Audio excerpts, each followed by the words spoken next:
Les impôts dans un divorce amiable, expliqué par Alexia.fr, comparateur d'avocats. Pierre et Anna ont décidé de divorcer et se demandent quelles seront les conséquences de leur divorce sur leur fiscalité. Leur avocat va leur donner 4 informations indispensables pour bien gérer leurs impôts. Première question, quand faire une déclaration de revenus séparés? Pierre et Anna doivent faire une déclaration de revenus séparés l'année où leur divorce est prononcé.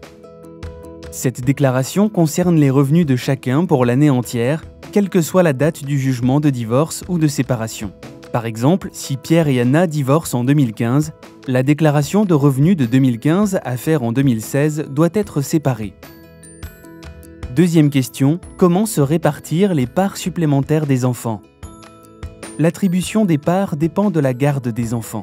Pierre et Anna ont 2 enfants et bénéficient donc d'une part supplémentaire.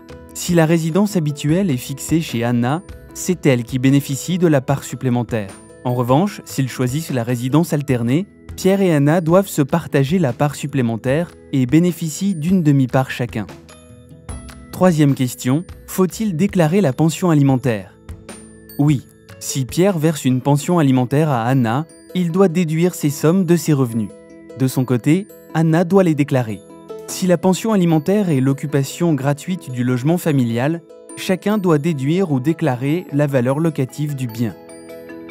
Quatrième question, faut-il déclarer la prestation compensatoire? Ça dépend.